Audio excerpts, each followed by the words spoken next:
అతిపెద్ద శైవ క్షేత్రంగా విరజిల్లుతున్న వేములవాడ రాజేశ్వర స్వామి వారికి ఎంతో ప్రీతికరమైన రాజన్న కోడెల సంరక్షణ కోసం అత్యాధునిక వసతులు, సువిశాలమైన నూతన గోశాల నిర్మాణానికి అవసరమైన స్థల సేకరణ చేపట్టాలని సీఎం రేవంత్ రెడ్డి రాష్ట్ర ప్రభుత్వ విప్ వేములవాడ ఎమ్మెల్యే ఆది శ్రీనివాస్తో పాటు అధికారులకు సూచించారు.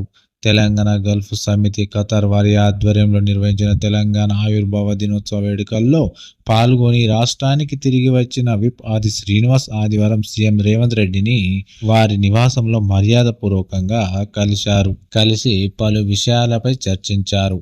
ఈ సందర్భంగా ఇటీవల 200 కోట్లతో వేములవాడ నియోజకవర్గానికి young India integrated residential school complex మంజూరు చేయడం పట్ల ఏఐసిసి ప్రకటించిన కమిటీలో Congress party political affairs committee, delimitation committee సభ్యులుగా నియమించడం పట్ల ముఖ్యమంత్రి రేవంత్ రెడ్డికి విప్ ప్రత్యేక కృతజ్ఞతలు తెలిపి తన ఖతార్ పర్యటన వివరాలను ముఖ్యమంత్రికి వివరించారు. కోడెలు అనారోగ్య బారిన పడకుండా తగు జాగ్రత్తలు తీసుకుంటామని విప్ ఆది శ్రీనివాస్ సీఎం రేవంత్ కు మాట ఇచ్చారు.